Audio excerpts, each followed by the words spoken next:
Assalamualaikum warahmatullahi wabarakatuh. Selamat pagi semuanya.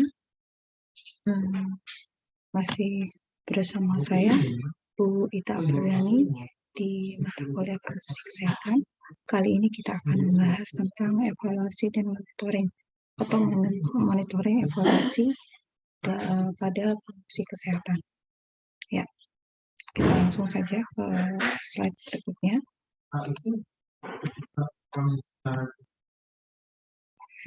Sebagai pendahuluan, desain monitoring dan evaluasi.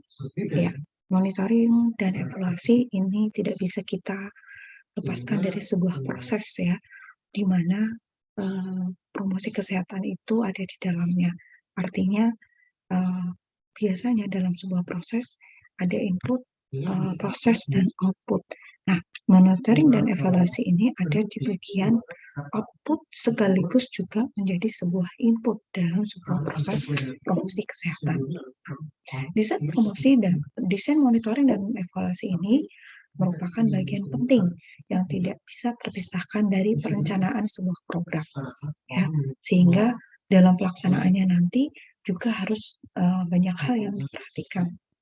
Setiap perencanaan sebuah program harus disertai dengan rencana monitoring dan evaluasi atas program tersebut.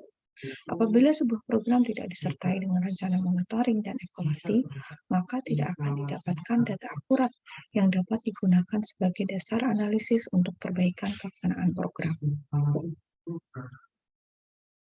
Pengertian monitoring dan evaluasi.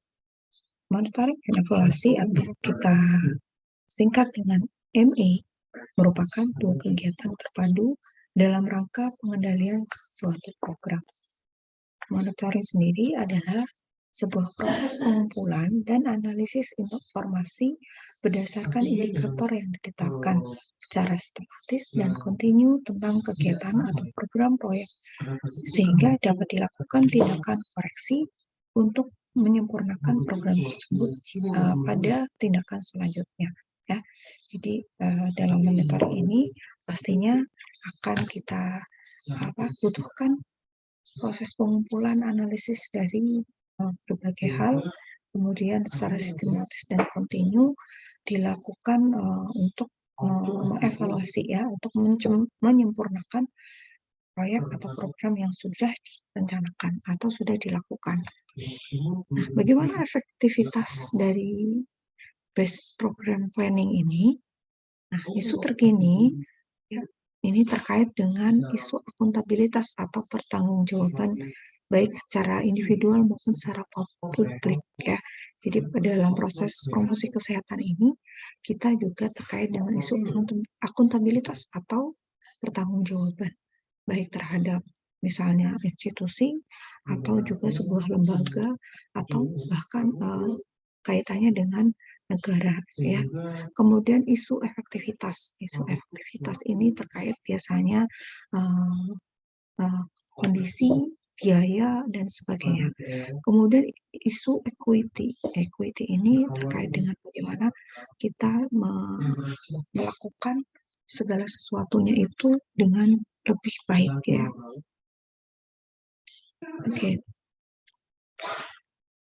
Ya. Isu terkini ini juga nanti terkait dengan bagaimana analisa masalah atau analisa kebutuhan ya. Jadi kalau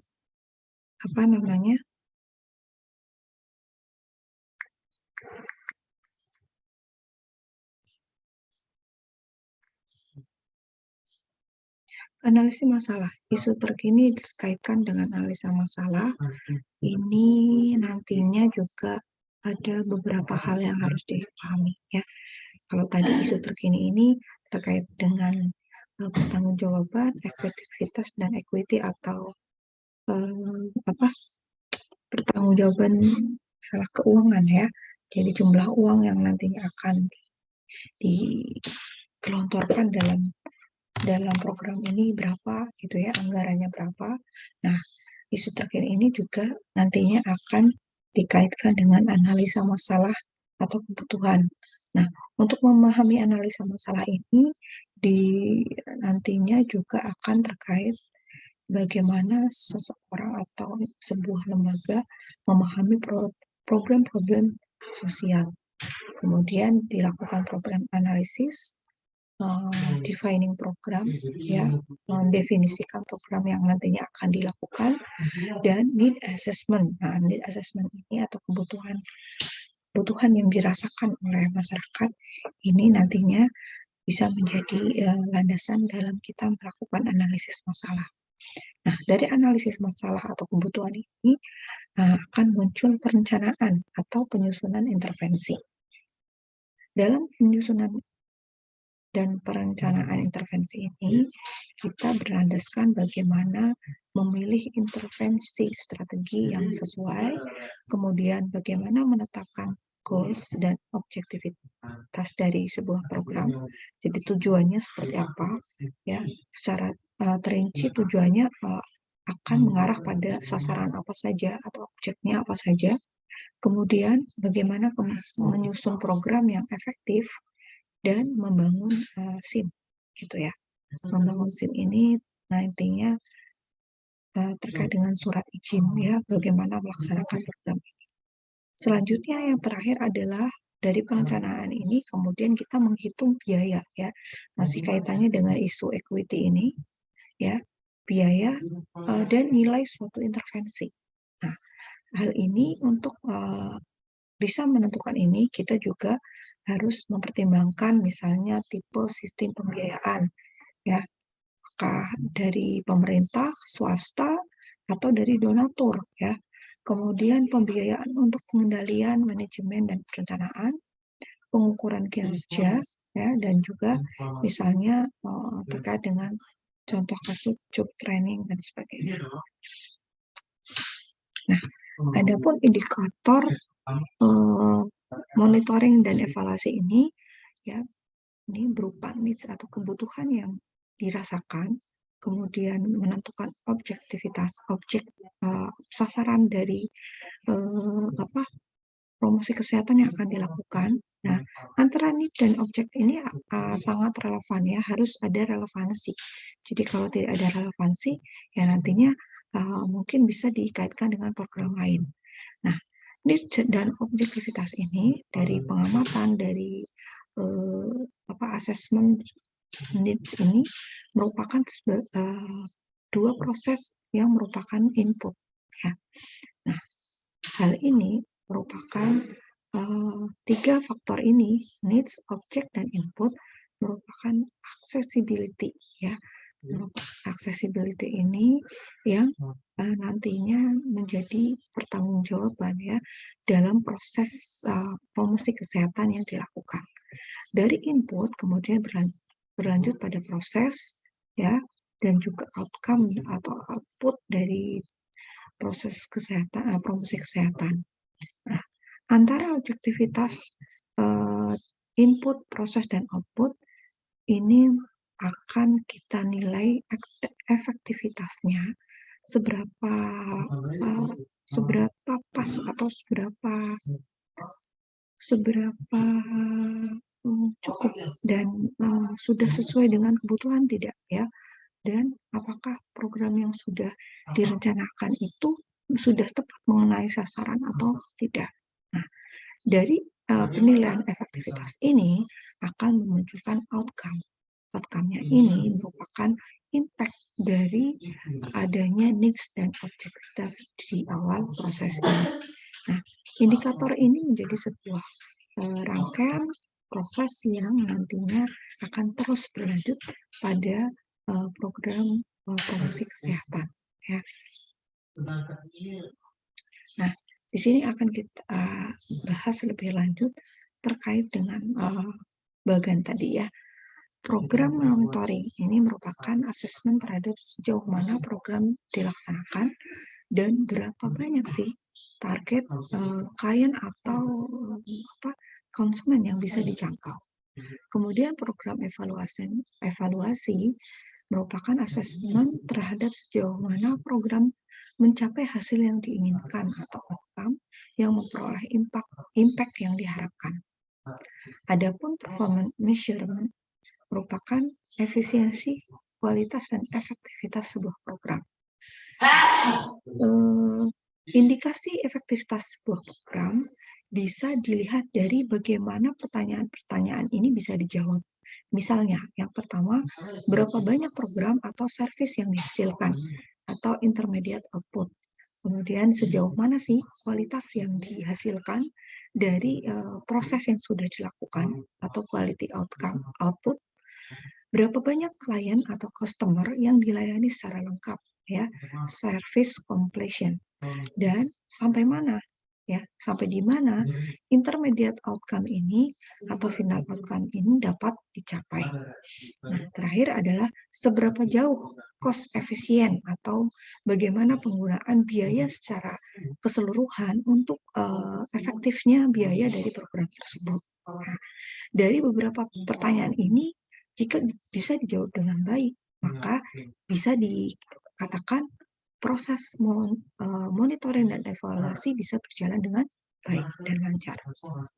Nah, ini bagian pengendalian program atau monitoring dan evaluasi. Jika kita gambarkan dalam sebuah bagian, ini akan digambarkan seperti ini. Jadi monitoring ini merupakan bola besar yang nantinya akan terus dilakukan, ya. Dan monitoring ini merupakan sebuah aktivitas pada sebuah program sehingga pelaksanaannya itu terus dilakukan, ya.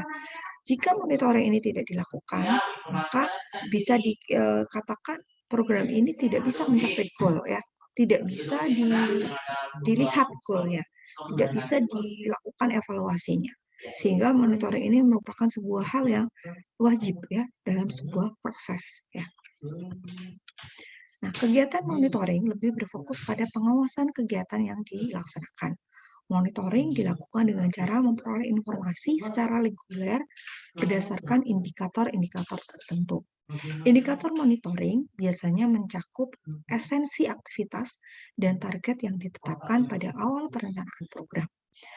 Nah, adapun monitoring dilakukan dengan baik akan sangat bermanfaat dalam menjaga proses pelaksanaan kegiatan tetap pada jalurnya. Sehingga tadi, ya, sesuai dengan saya sampaikan, jika monitoring ini berhenti, bisa jadi programnya juga akan berhenti, ya, sehingga akan terus dibutuhkan proses monitoring.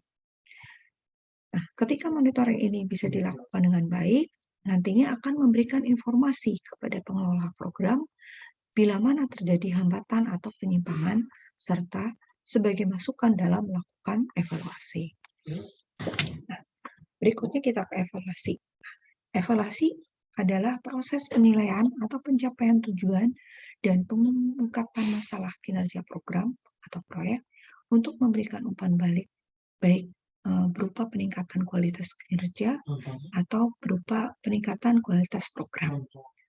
Evaluasi lebih tertuju pada kajian terhadap hasil suatu program.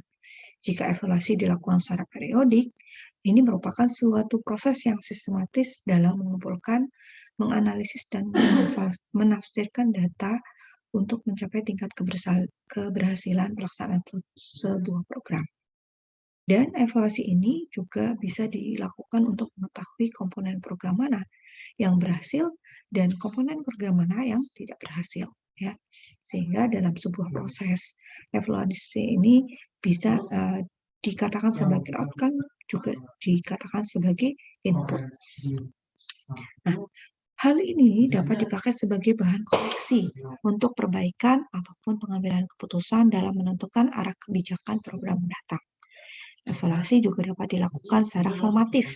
Ya, formatif ini biasanya dilakukan selagi program masih berjalan. Ya, misalnya kalau teman-teman dilakukan evaluasi di tengah semester atau UTS, itu merupakan evaluasi formatif, ya. Itu dengan tujuan untuk memperbaiki strategi pelaksanaan program, ya, ataupun secara sumatif yang dilakukan setelah program selesai. Ya, kalau contohnya di perkuliahan itu UTS, UAS, ya. Jadi formatif itu UTS, sumatif itu UAS. Jadi ada yang di dalam proses, ada yang di akhir proses. Nah, setelah program pembelajaran, ya, itu namanya sumatif. Berikutnya tujuan monitoring dan evaluasi.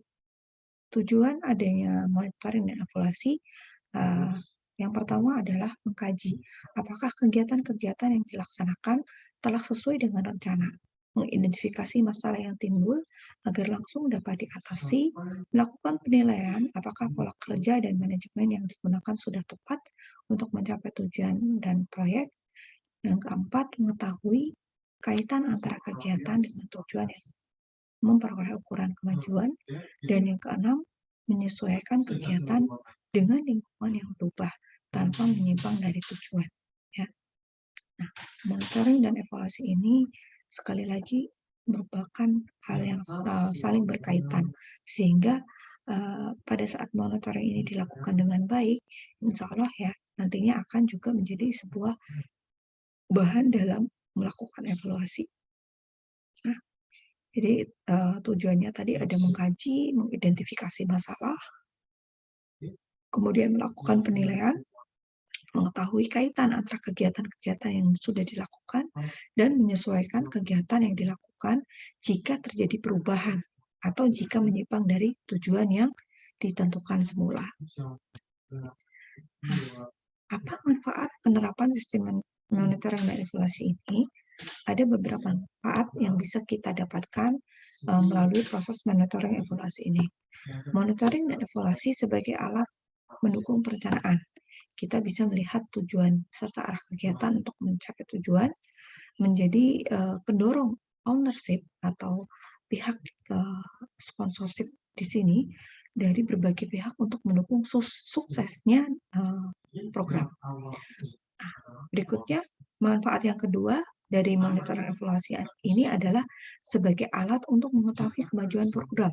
Ya, kemajuan program ini bisa kita ketahui bagaimana dengan mengetahui kemajuan serta hambatan, ya, baik yang diduga maupun yang tidak diduga, ya, secara potensial dapat menghambat jalannya program secara lebih dini atau lebih awal. Yang kedua, bermanfaat bagi pelaksanaan program untuk melakukan tindakan secara tepat pada waktunya dan mengatasi masalah secara lebih detail.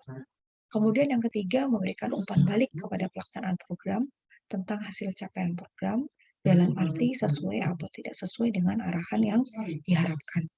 Kemudian yang keempat, memperbaiki jalannya implementasi program. Ya, jadi di sini banyak hal yang bisa kita dapatkan melalui monitoring dan evaluasi. Kemudian yang manfaat yang ketiga adalah sebagai alat akuntabilitas program dan advokasi.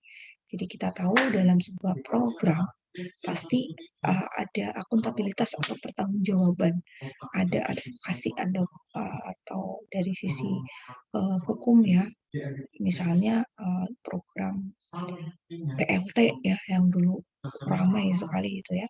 Nah ini dari program itu harus ada akuntabilitas dan juga advokasi atau pembelaan secara lebih detail ya. Misalnya tidak hanya untuk membantu masyarakat kalangan miskin ekonomi menengah ke bawah, tapi bagaimana kemudian program ini bisa mengatasi kemiskinan yang ada misalnya ya. Jadi nantinya ini juga harus ada akuntabilitas.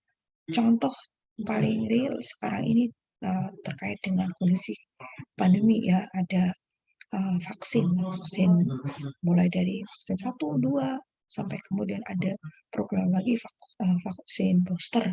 Nah, pelaksanaan program vaksin ini pastinya ada unsur akuntabilitas atau pertanggungjawaban, terutama pada negara, masyarakat secara umum ya, dan juga nantinya ada advokasi atau perlindungan apa saja yang terkait dengan hak kewajiban baik dari petugas kesehatan dan juga masyarakat yang menerima layanan. Nah, ME tidak hanya memantau aktivitas program yang dilakukan, tetapi juga hasil dari aktivitas tersebut. Informasi pemantauan terhadap luaran dari hasil berupa output dan outcome program yang diduplikasi dapat diakses oleh pemangku kepentingan dan akan meningkatkan akuntabilitas program. Jadi sudah berapa persen cakupan vaksin yang dilaksanakan misalnya di Kabupaten Banyumas. Nah ini melalui program evaluasi dan monitoring ini diharapkan informasi itu akan dapat kita jangkau. Informasi ME ini juga dipakai sebagai bahan masukan untuk advokasi program kepada para pemangku kepentingan. Informasi tersebut juga akan memicu dialog dan pembelajaran serta memacu keikutsertaan para pemangku kepentingan untuk secara bersama-sama mendukung suksesnya program. Berikut terkait dengan prinsip dasar monitoring evaluasi. Ada beberapa prinsip dasar dalam kita melakukan monitoring evaluasi. Yang pertama, sistem ME dibuat sederhana ya. Dalam melakukan monitoring dan evaluasi sedemikian rupa dibikin sesederhana mungkin sehingga tidak membuat makin kacau program ya, justru akan lebih meningkatkan efektivitas program dengan adanya monitoring evaluasi ini. Kemudian yang kedua, tujuan yang jelas ya. Kegiatan ME ini difokuskan pada hal-hal yang relevan dengan tujuan. Dari kegiatan monitoring ini sendiri juga bisa dikaitkan dengan aktivitas dan tujuan program. Dilakukan tepat waktu. Jadi jangan sampai ketika kita melakukan monitoring itu sampai molor ya, sampai misalnya tidak ditentukan batas waktunya. Nah, ini sudah melanggar terhadap prinsip dasar dari monitoring dan evaluasi. Jadi harus tepat waktu. Ya. Kemudian yang keempat, informasi hasil ME harus akurat dan objektif. Akurat ya, jadi bisa dinilai dan objektif ini bisa lebih objektif, bisa dilihat secara dievaluasi baik secara subjektif dan objektif. Bisa dipertanggungjawabkan juga ya. Kemudian yang kelima, bersifat partisipatif dan transparan. Nah, kaitannya dengan partisipatif ini merupakan sebuah prinsip dasar yang sebenarnya jika kita lakukan dalam sebuah program ini akan sangat mendukung ya. Jadi tanpa partisipasi atau kesadaran dari pemangku program dalam melakukan monitoring, ini keberhasilan sebuah program juga tidak akan berjalan dengan baik. Kemudian fleksibel, ya fleksibel artinya tidak kaku. Tapi tadi terkait dengan waktu juga tetap harus ditetapkan. Jadi misalnya terkait tadi waktunya harus tepat. Tapi dikaitkan dengan fleksibel, misalnya dalam kurun waktu sebulan ini akan dilakukan evaluasi, monitoring, ya monitoring evaluasi. Berarti tidak harus 1 hari, tapi bisa kita buat misalnya dalam rentang waktu 1 minggu seperti itu. Kemudian bersifat action oriented, ya action oriented itu tindakan yang berpangku pada orientasi yang kaitannya dengan tujuan. Kegiatan ME ini juga dilakukan secara cost efektif ya. Jadi bagaimana sedemikian rupa mengefektifkan biaya ya. Biayanya tidak terlalu banyak, juga tidak terlalu kurang. Kemudian terdiri dari para spesialis ya. Jadi orang yang melakukan monitoring evaluasi ini merupakan orang yang pakar di bidangnya ya. Para spesialis yang tidak hanya bertugas mengumpulkan data, tapi juga melakukan analisa masalah, memberikan rekomendasi pemecahan masalah yang dilakukan secara praktis. Nah, ini beberapa dasar hukum dalam pelaksanaan monitoring evaluasi terkait dengan program-program kesehatan ya, promosi kesehatan. Ada Inpres nomor 7 tahun 99, ada Undang-Undang nomor 25 tahun 2004 tentang Sistem Perencanaan Pembangunan Nasional atau SPPN. Peraturan Pemerintah nomor 8 tahun 2006 tentang pelaporan keuangan dan kinerja instansi pemerintah. PP nomor 39 tahun 2006, PP nomor 7 2008 dan Perda Kabupaten terkait dengan keuangan ya. Nah, berikut terakhir terkait referensi yang digunakan untuk pembuatan PPT ini, silakan bisa di-searching lagi, mungkin bisa dibaca-baca lagi sebagai penambah hasanah pengetahuan teman-teman semuanya. Ya, baik. Sekian yang bisa saya sampaikan. Mudah-mudahan bermanfaat. Mohon maaf jika ada kekurangan penyampaian. Saya tutup. Assalamualaikum warahmatullahi wabarakatuh.